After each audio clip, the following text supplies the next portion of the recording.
Apesar de todas as vantagens oferecidas pelas impressoras 3D, três aspectos sempre me deixaram frustrados com relação a elas: a lentidão das impressões, a propensão a erros de todos os tipos e a necessidade de um doutorado para aprender a usar elas. Mas e se eu te falasse que isso virou coisa do passado? Puta que pariu!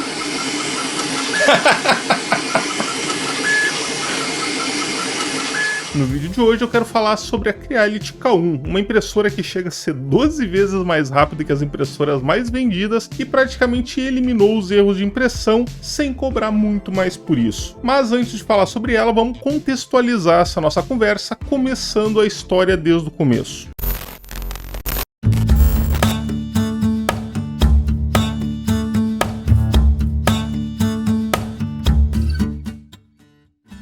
Pessoal, eu queria começar esse vídeo aqui fazendo uma perguntinha rápida que eu quero que vocês respondam aqui nos comentários. Quem de vocês já utiliza impressora 3D e qual modelo de impressora 3D vocês utilizam? Também gostaria de saber quantos de vocês simplesmente desistiram das impressoras 3D, seja pelo motivo que for, seja porque é muito demorado, seja porque é muito complicado, enfim. Quero ter esse feedback de vocês para saber se eu sou o único que quase desistiu por causa desses problemas. E tendo dito isso, então, agora sim vamos continuar com o nosso vídeo.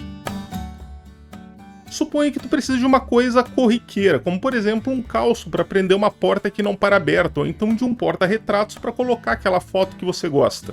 A solução tradicional seria sair de casa e ir até uma loja rezando para encontrar um produto que te agrade, enquanto que a solução moderna seria ir até o computador e comprar via internet. Mas tu já está no computador, por que não então simplesmente fazer o download do produto que tu precisa, ligar a impressora 3D e esperar até que ele se materialize na tua frente? Parece bom demais para ser verdade? Senta que lá vem a história.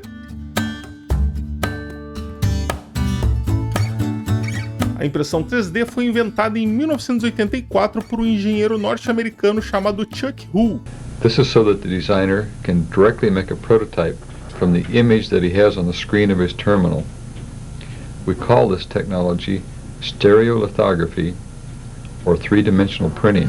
Os primeiros modelos utilizavam uma tecnologia chamada estereolitografia, utilizavam lâmpadas para solidificação de resinas e levavam diversas horas para concluir a impressão de uma única peça. E apesar de parecer muito tempo, era algo espantoso para a época, já que naquele tempo os métodos de prototipagem de peças plásticas podiam levar de 6 a 8 semanas. Então, foi um salto considerável. De lá para cá, as impressoras 3D se tornaram mais rápidas e precisas, e atualmente é possível encontrar no mercado dois tipos básicos de impressoras: as impressoras FDM, que utilizam filamentos, e as impressoras de resina, que, como o próprio nome diz, utilizam resinas. E ao contrário do que alguns podem pensar, não se trata de uma ser melhor do que a outra. Ambas coexistem pacificamente no mercado, cada uma com suas vantagens e desvantagens, e a escolha do melhor tipo depende basicamente do propósito de cada um. O problema é que mesmo com toda essa evolução, e me desculpem aqui pela minha grosseria, a grande verdade é que até muito recentemente as impressoras 3D não passavam de sistemas eletromecânicos extremamente caros e burros. Para que funcionassem era preciso supor que diversas coisas estivessem funcionando corretamente mesmo sem estarem sendo monitoradas, de modo que se a extrusora conseguisse empurrar o filamento não se partisse, o bico de impressão não entupisse, a mesa de impressão estivesse nivelada e a peça não descolasse da mesa durante a impressão, ao final de algumas horas uma peça novinha em folha sairia dela. Isso sem contar, claro, que praticamente nada saía direito logo na primeira tentativa, sendo preciso entender e configurar as centenas de parâmetros disponíveis nos fatiadores, que é como são chamados os programas onde a gente configura as impressões de acordo com as características de cada peça. E é aqui que a gente começa a falar sobre a Creality K1, que aposentou a minha antiga CR200B e agora é a nova impressora aqui do canal.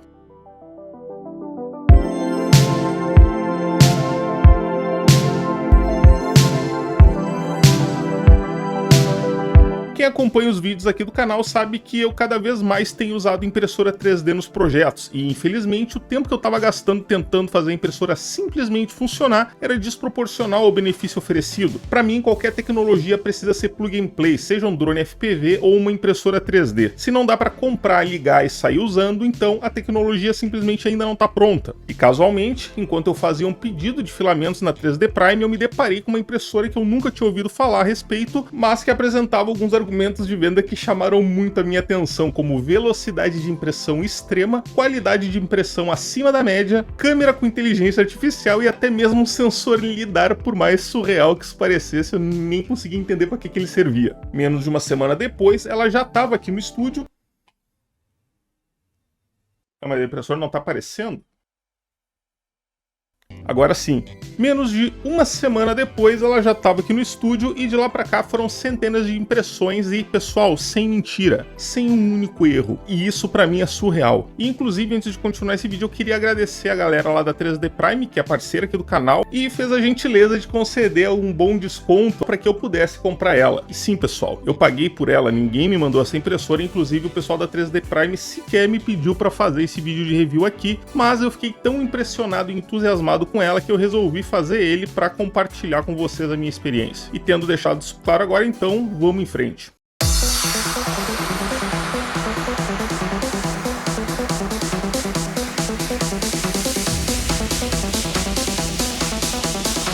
Quem já tem alguma experiência com impressão 3D sabe que um dos maiores problemas é o tempo que leva para uma peça ficar pronta. Isso porque, independente da impressora funcionar com filamento ou com resina, as peças são compostas por inúmeras camadas que medem frações de milímetros e são impressas uma a uma. Tanto que um hábito muito comum é deixar peças maiores sendo impressas durante a noite para que pela manhã já tenhamos ela pronta ou pelo menos uma boa parte dela concluída. Sim, pessoal, é comum vermos impressões que levam 4, 5, 10 ou até mesmo 20 horas, de modo que quem precisa imprimir em maior quantidade geralmente acaba recorrendo a mais de uma impressora. O problema é que isso aí resolve o problema do volume, mas as peças ainda continuam levando um bom tempo para serem impressas. E resolver esse problema é um prato cheio para K1. Para vocês terem uma ideia de como ela é rápida, basta dizer que a maioria das impressoras do mercado imprimem em velocidades que vão de 80 a 120 mm por segundo, enquanto que a K1 é capaz de imprimir em até absurdos 600 mm por segundo com qualidade. E não só isso, como vocês devem lembrar das aulas de física, qualquer corpo em repouso leva algum tempo para atingir uma velocidade determinada, é a chamada aceleração. E você sabe qual é que é a aceleração da cabeça de impressão da K1? Absurdos 20.000 milímetros por segundo ao quadrado, que na prática significa que ela vai imprimir em velocidade máxima 90% do tempo. Eles conseguiram criar uma tecnologia ali onde a cabeça é bastante leve, então reduz ali a inércia, enfim, os caras deram um jeito. E já que o tema é velocidade, outro ponto interessante é que ela usa um aquecedor cerâmico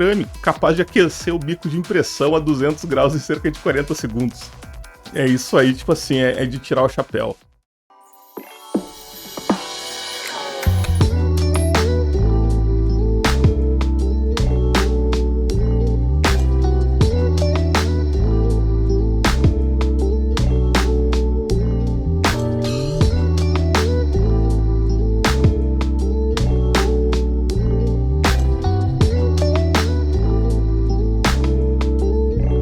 Falando agora um pouco sobre qualidade de impressão. Quem conhece um pouco sobre impressoras 3D sabe que existem basicamente dois tipos de extrusora. Extrusora basicamente é um motorzinho ali com umas engrenagens que empurram o filamento, né? Como eu disse, existem dois tipos. A do tipo Bowden, que geralmente fica atrás da impressora e empurra o filamento, e a do tipo Direct Drive, que fica na cabeça de impressão e puxa o filamento. No caso da K1, a extrusora é do tipo Direct Drive com engrenagem dupla e 50 N de força, o que garante a consistência da extrusão e evita problemas como a subextrusão. Ela também conta com um sistema muito louco de ventilação composto por um ventilador que fica na cabeça de impressão e sopra ar pelos dois lados do bico, e um outro ventilador gigante na lateral. E essas duas coisas durante a impressão ali é muito louco. Uma hora liga um, desliga, daí aumenta a velocidade, diminui a velocidade, ela gerencia tudo, e isso aí basicamente garante que as camadas endureçam antes que problemas comuns como o stringing e o warping ocorram. No dia a dia eu tenho impresso muitas coisas mesmo, pessoal. É tipo assim, a impressora ela passa ligado boa parte do tempo. Eu tenho usado apenas ABS e até agora eu não tive um único caso de warping ou de descolamento de camada.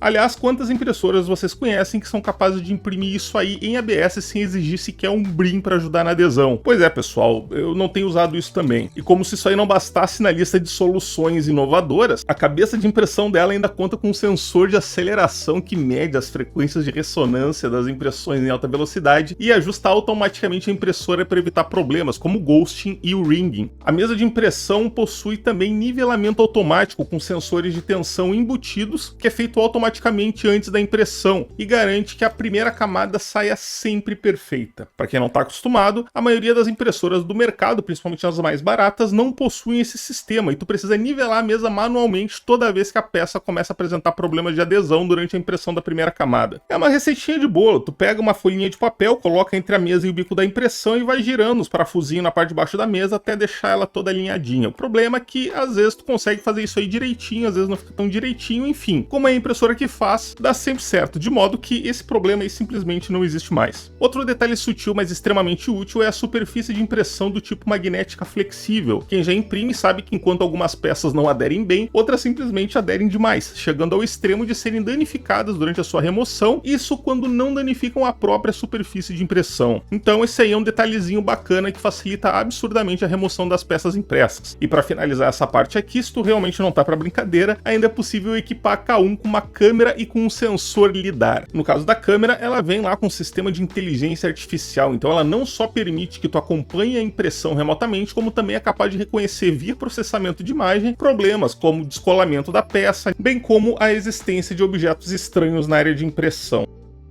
Já o lidar é um sensor absurdo, com precisão de 1 micron, que garante que a primeira camada sempre saia perfeita. E aqui, pessoal, cabe dizer, para mim, pelo menos sinceramente, com base na minha experiência até agora, está sendo totalmente dispensável, já que só o nivelamento automático dela está garantido que tudo saia perfeito em 100% das vezes.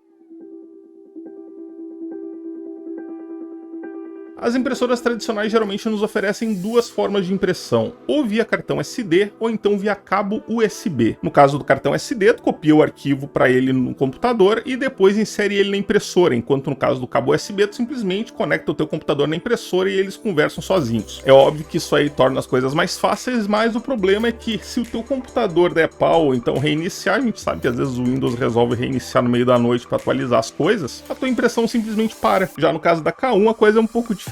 Ela se conecta na tua rede Wi-Fi e isso aí transforma tanto os cartões SD quanto o cabo USB em peças de museu. E eu já vou falar um pouco mais sobre isso aí porque é uma coisa realmente interessante. Ela vem ainda equipada com um display touchscreen colorido de 4,3 polegadas que te permite controlar tudo, indo desde os ventiladores e controle de temperatura até a seleção dos modelos a serem impressos. Apesar disso, na maior parte das vezes, tu nem vai chegar a usar ele, já que ela se conecta na tua rede Wi-Fi e tu pode imprimir tudo diretamente do teu computador através do Creality Print, sem o risco de desconexão, já que ele envia o modelo 3D inteiro para a impressora antes de começar. Sim, pessoal, ela tem uma memória interna integrada de 8 GB e todos os modelos que tu envia para ela já ficam salvos na memória. É simplesmente o fim do tira e bota de cartão SD. Apesar disso, para os saudosistas ainda existe ali uma porta USB que permite imprimir direto de um pendrive e também, claro, né, fazer as atualizações de firmware. Tá, beleza, gurizada? Eu espero que vocês tenham gostado desse vídeo, espero que tenham se entusiasmado tanto quanto eu com a K1. Como eu falei lá no início do vídeo, eu não tô sendo pago para fazer esse vídeo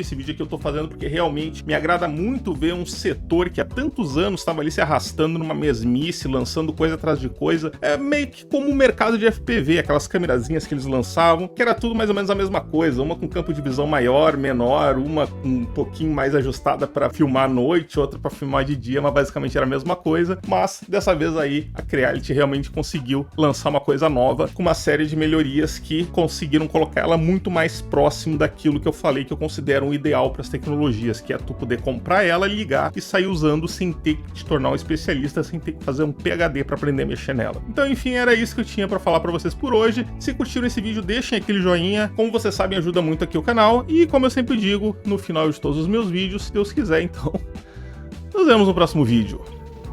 Um abraço.